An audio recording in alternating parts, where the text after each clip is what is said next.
ցանկացած սցենար կարող է լինել։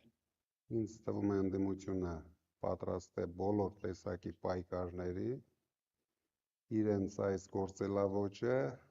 դա իրենց ներքին ցնցումների արդյունքն է, որովհետև իրենք մարզերը շրջակայելով տեսնում են, որ կորցրել են ժողովրդի աջակցությունը, իրենք միակ հույսը դրել են ճնշումների վրա, ռեպրեսիաների վրա, բայց դա իրենց բացարձակ չի օգնելու, մեկ մարդու ձերբակալում են, տեղը 1000 մարդ է ավելանում, դրա համար դա խնդիր չի։ Կարող եմ մի հարց հիշեցնել, հետո փոխանցեմ իմ գործընկերներին։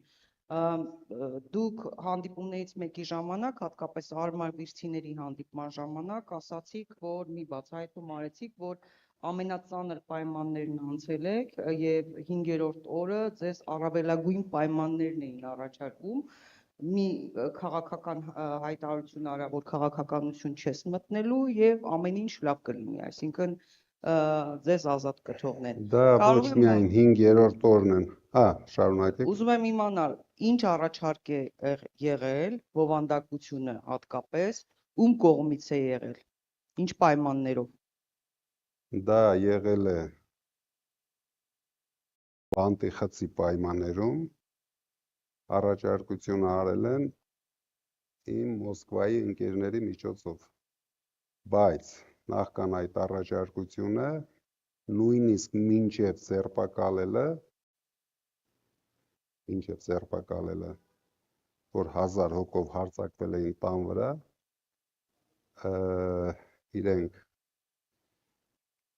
բարձր մակարդակով կոնկրետ ինձ արել են առաջարկություն,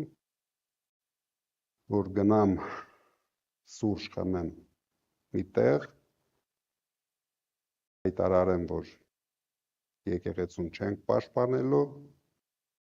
դրանից հետո թե էլեկտրական ցանցերը, թե ամեն ինչը հետ է վերադարձվում, ես